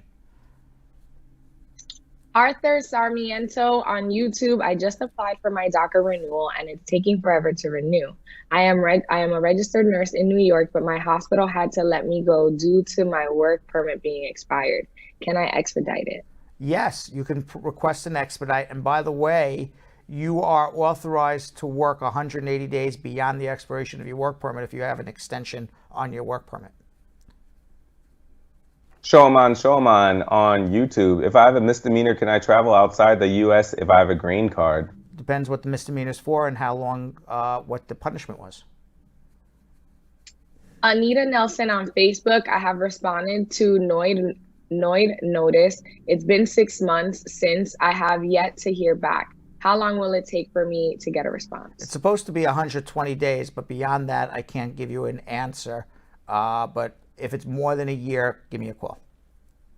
Makit on YouTube. For what reasons would I be denied entry back into the U.S. if I have advanced parole? You are inadmissible for some reason. You committed a crime. You're public health hazard. But all else being equal, you'll be allowed back in. Kadeen Kualo on Facebook. If my mom filed for me and my 2 sons, can I still go to the embassy to seek a visa? you can, but it's unlikely that you will get it because you've already shown an immigrant intent. So it's hard to say, my mom filed for me, I want to get my green card, but I also want to come visit and I'm going to return home. Usually, when you're filed for a green card, the embassy is not going to give you a visitor's visa. Adesumbo Adelajal on YouTube. I'm a U.S. citizen and I've been divorced for 4 years now. If I want to remarry my ex-wife who is outside the country, what is the fastest way I can bring her to the U.S.? A fiancé visa. But this sounds like one of those situations, and I don't know, and maybe I'm taking a guess, that you were married to a woman in another country, you came here, you divorced her, you married somebody here in America, it was a bona fide marriage, you became a citizen, you then divorced your spouse here in America, and now you want to go back and bring your ex-wife and go back with her. And of course, the $1 million question that immigration is going to ask is, wait a second, how did this happen that you were in love with this woman in another country, fell out of love, married somebody else, fell out of love with that woman and went back to first person? It happens. You know, the most famous example of that, and I am really, really telling my age when I tell you this, because I'm sure Yo-Yo and Vanessa don't even know anything about this. But the most famous example of that is, now I even forgot her name, Elizabeth, she was married to Richard Burden, Liz Taylor. Elizabeth Taylor, yeah. I just went blank on her name for a second. Elizabeth Taylor, who had like Mother of Diamonds. Yeah. Elizabeth Taylor, who was an American citizen, was married to Richard Burden, who was an American citizen, divorced. They each married separately, and then they divorced those and came back and married again a second time. So, I mean, it happens, even with Americans. Just be prepared for a lot of those questions. You know, it's so funny. I just went blank all of a sudden. I'm like, who was I talking about? Couldn't remember her name for a second. All right. What else you got? Two more. This one comes from, okay, perfect. Sing Amen on Facebook. I filed VAWA, received EAD. However, I never received an approval letter for the EAD. Is this a serious problem? Well, if you filed VAWA, you're not going to get an EAD through the VAWA application until the VAWA application is approved. If you filed VAWA and you want to get a work permit, you got to file an adjustment with it so you can get the adjustment under C9. You can get your work permit under C9. Other than that, if you don't file an adjustment, you would have to wait for the VAWA to get approved, and then you're getting a work permit under C31. And our last one comes from Monir El Hajavi from YouTube saying, if I have a 10-year permanent resident green card, but it's now expired, can I get married? Yes, of course. Why not? Just because your 10-year card expired doesn't mean you're not a lawful resident. You just don't have evidence of it. All right, guys, good job. I want to talk again about Lord Afrixana. Yesterday, I spoke with Grammy-nominated singer, songwriter, and actor Lord Afrixana, who has established an incredible career, which includes writing 2 songs on Beyonce's album, The Gift, and performing in her feature film, Black is King. Today, we'll hear what it was like working with Beyonce and how he's telling his own immigration journey through his writing, music, and art. Let's watch. Grammy-nominated songwriter and artist Lord Afrixana was born in Kumasi, Ghana, and raised in Worcester, Massachusetts. Despite living as an undocumented person in the United States for over 30 years, Lord Afrixana has built a successful career in music, including writing 2 songs on Beyonce's Lion King-inspired album, The Gift, and her feature film, Black is King. Here to discuss his music career, his immigration journey, and why he is a firm believer in good timing is Lord Afrixana. Welcome, Lord Afrixana, and thanks for coming on. When you got DACA came in 2012. Where were you in your career? So once I got it is when I actually got the opportunity to go to LA. So they kind of just coincided beautifully with just timing wise. Like I literally got my DACA and about 2 months later I was in LA. You eventually connected with Beyonce. How did that all come about? I had an amazing set of people that were working at a publishing company that I was signed to, which is BMG. And there was this woman, Shani Gonzalez, and this guy, John Chen. And they had been hearing some of the music that I was doing kind of like in my own bedroom and at home and stuff like that. And John calls me up one day and he's like, hey, Shawnee wanted to know if you have any like African leaning music. And I'm like, well, I just happen to have a whole stash just like laying in my catalog. So I sent them over a bunch of records, and they contacted me back like months later. And they were like, hey, so we're doing this project for Beyonce's Black is King. And they like some of the music. They want you to come in for the camp. So I was like, oh, this is amazing. What do you mean by camp? A writing camp is when you basically get a collection of artists, writers, producers to create just like a catalog of music, which allows you as the artist or the executive producer to pick what songs. It's like, all right, let's take this one from this guys, let's take this one from these guys, mix and match people. How long do these camps go for? Depends. Some people do 2-week camps. Some people do a month. Like this one, I think was about a month. I came in on like the last 2 weeks. I think it was one of those beautiful moments for me because it was the first time I felt like I was good at what I did. Because I'm in a room with people that are really like, because you know, I mean, don't get me wrong, I got like a cut here and there, but these are people who have like 7 number ones under their belt, like millions of records sold. And they were looking at me like, hey, bring him into the room or invite him back to the room. So at this camp, Beyonce's there? Yeah. What was it like to work with her? One word I can only describe her as is she is an executive. She is a boss. When she walks into the room, you know it, you feel it. She also brings in other artists that, you know what I mean? Like I met Queen Latifah, like, you know what I mean? At this camp, I met like these different artists that I'm just like, oh my God, I met like this African artist, Burna Boy. And I'm just like, they're here. Like, you know what I mean? I'm like, this is the Beyonce effect. At that point, you don't know if you made the project or not. You made 2 songs on the project, Don't Jealous Me and Water. And you actually performed the song and are in the movie for Don't Jealous Me. Yeah, it's a collaborative effort. So the part that I'm performing is a part I wrote. The parts that are the verses for the different artists, they wrote themselves. You kind of put ideas into the ether and then they kind of grow on their own. I always call it farming. Like, you know what I mean? You plant seeds and then just let those things grow depending on who throws in the pot, whatever. It's chef's cooking, you know? And your song Water, it's performed by Beyonce and Pharrell Williams. How's it feel to us and see and hear incredible, like amazing performance? Yeah, like I think that's the thing that gets me till this day is like, I say it all the time, like, wow, like Beyonce's singing words I wrote.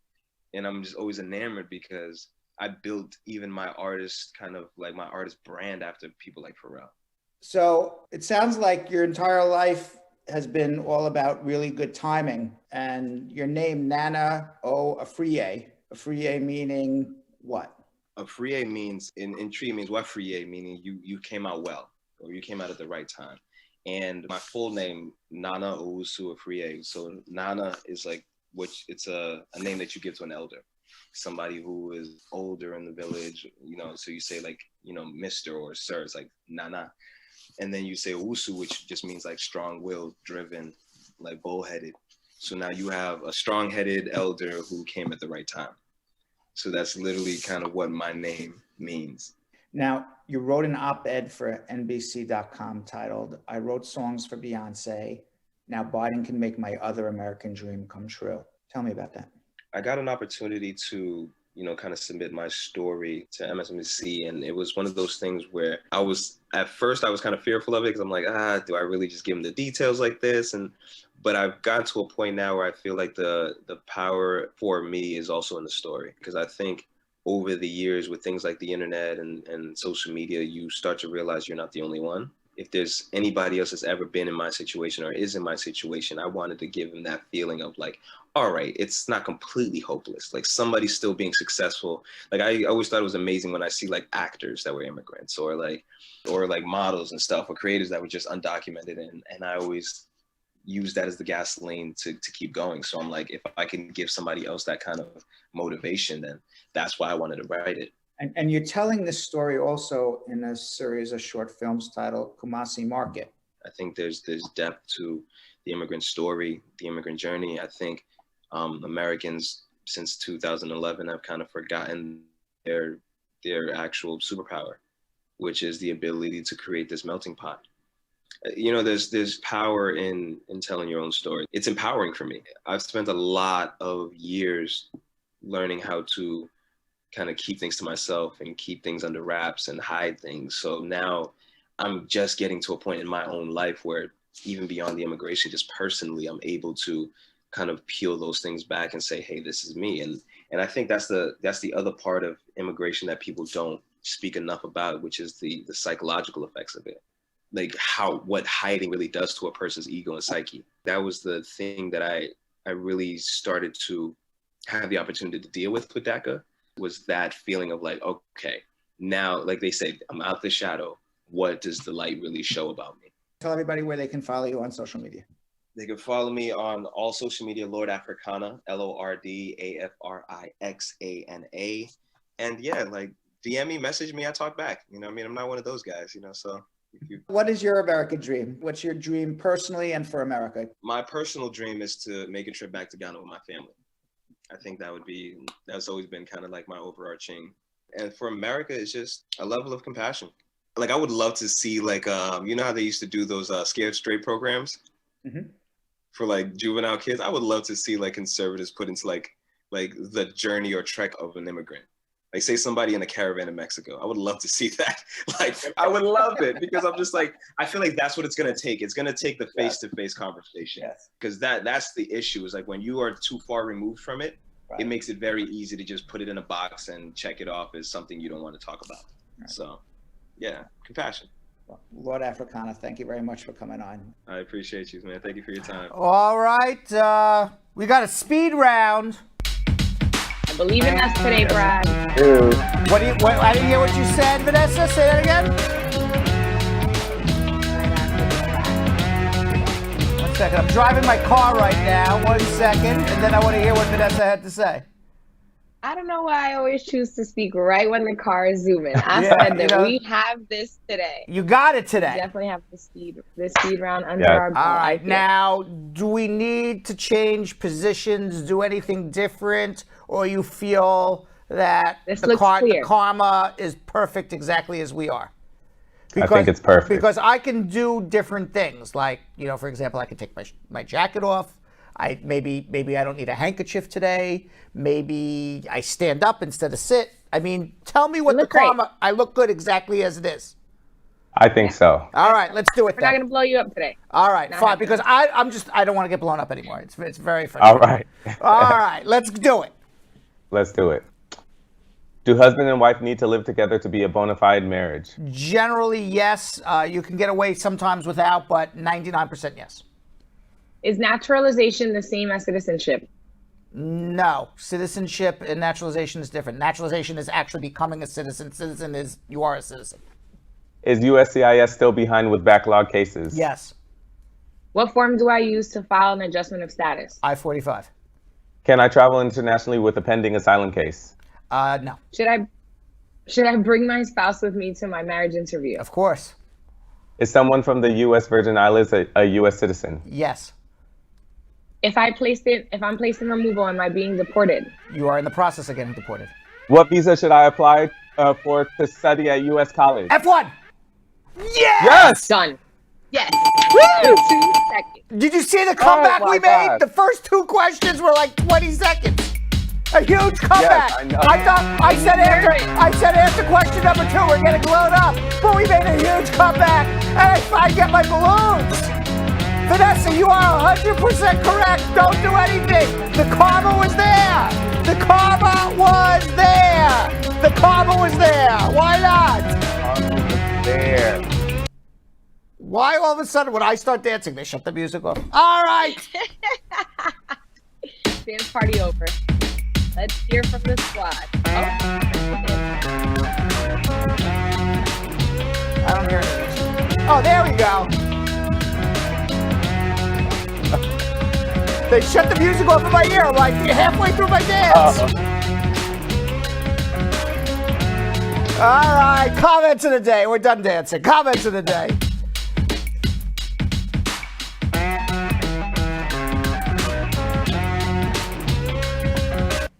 What do we got? All right. Our first comment of the day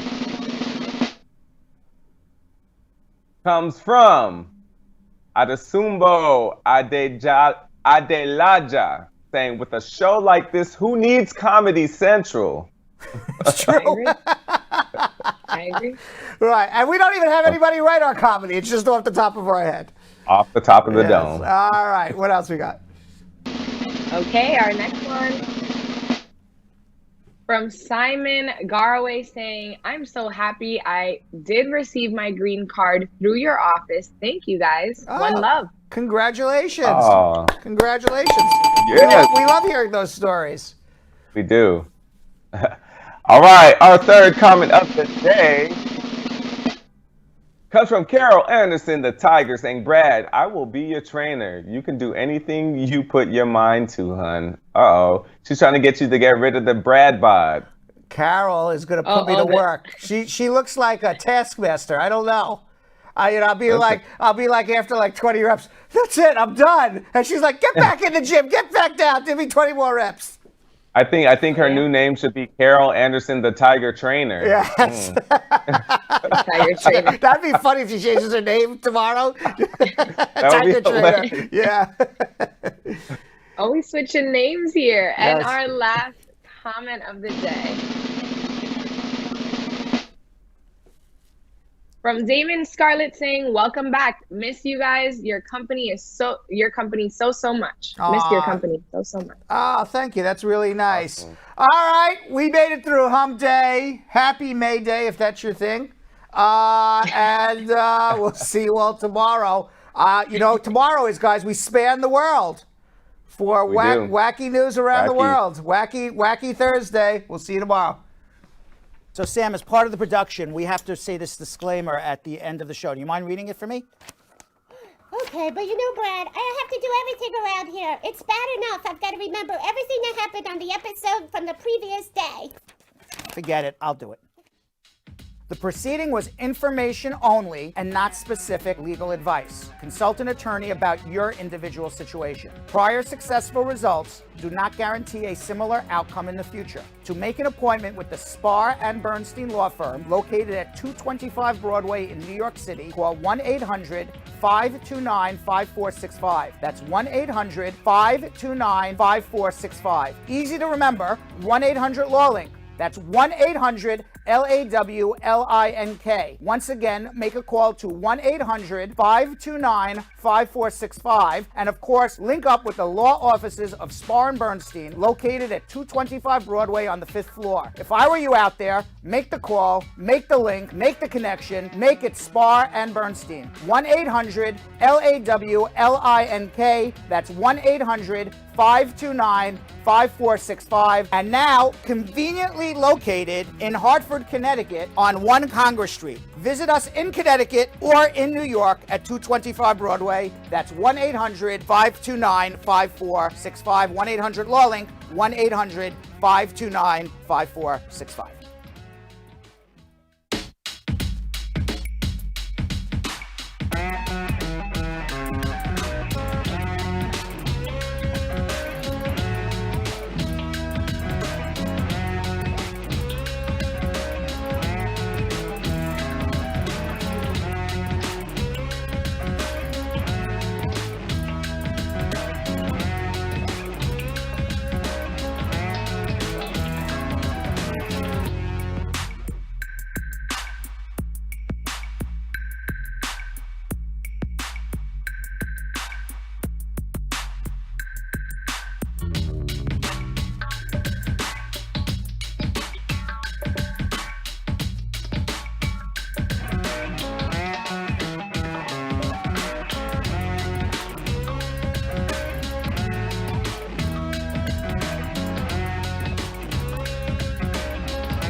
What are you doing?